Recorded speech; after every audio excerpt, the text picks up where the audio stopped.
Spider-Man Across the Spider-Verse is a perfect Spider-Man movie. When me and the boys walked out of that theater, one look at each other's faces and we could tell that we knew we had witnessed what might just be one of the best movies ever made. First of all, this movie looks stunning at literally every single second. I swear to God, this might just be the most beautiful movie I have ever treated my eyes to. It is borderline unbelievable how amazing it looks. The first Spider-Verse movie was so revolutionary that it changed the entire landscape of animated movies and redefined what they could achieve. So it is a monumental achievement that this movie somehow looks even better than its predecessor. You can literally take any frame of Across the Spider-Verse at a random point and it can be turned into a wallpaper. The action scenes are phenomenal and so unique you can't take your eyes off of them. This movie has some of the most creative and thrilling set pieces which this genre hasn't seen since the Raimi trilogy. The animation mixed with the sound does every movement, every hit justice with an incredible sense of speed and impact no matter how chaotic the scene might be. Every big moment in this movie had real stakes and had us on the edges of our seat. The style is not just here for the sake of it, it is here to serve a purpose. Different universes have different art styles, the characters are animated differently, and everything is blended into an artistic marvel which is literally a feast for the eyes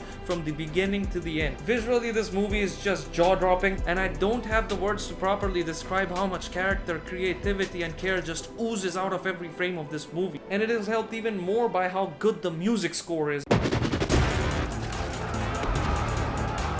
At any particular given second of this movie, the music is just phenomenal. It excels at literally every single moment, whether it be sad, somber, peaceful, happy, inspiring, uplifting, dangerous, intense, epic, you name it, it's got it covered. It also syncs with the visuals to create an unbelievably immersive environment which is almost surreal, man. And the songs. Man, the songs. I personally believe that Metro Boomin is the most versatile producer of our generation, and he really brings that versatility to this album. There's also songs here from the first Spider-Verse album which is also a certified banger. Overall, the soundtrack of Spider-Man Across the Spider-Verse is ultimate even outside of the movie on its own. In fact, I'm listening to it right now as I write this video.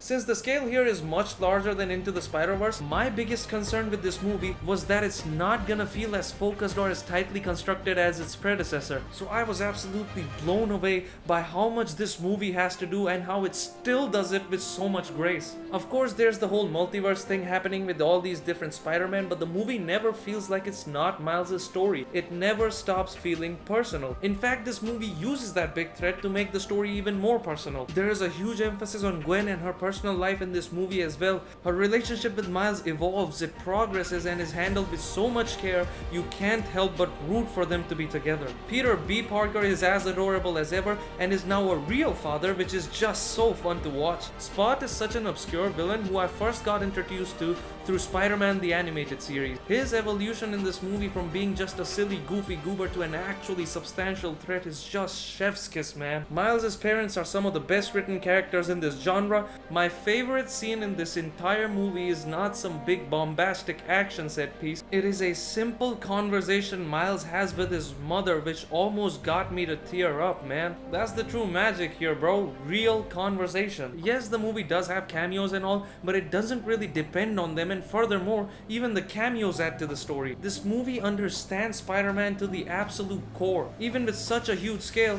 it doesn't forget the relatability, the responsibility, and all the other traits that make this character what it is. Every cast member brings their A game. You don't hear actors pretending to be characters, you hear the character. Every line of dialogue is delivered perfectly. Oscar Isaac's role as Spider-Man 2099 is a standout for me. The way he delivers his more rageful lines is just so good. So in conclusion, Spider-Man Across the Spider-Verse is a love letter to every Spider-Man fan and is literally like an out-of-body experience, bro. This is a movie which will grab you in a chokehold and not let go even when it's finished, because you will not be able to stop thinking about it. I know I haven't. Every line, every note of music, every single frame of this movie feels like it was crafted by people who truly understand this character and absolutely adore it. It is a modern work of art that respects everything that came before and builds off of it to deliver what might just be the greatest superhero movie ever made, and if it's not, it sure as hell should be in the conversation for it, because to me, Spider-Man Across the Spider-Verse is perfect.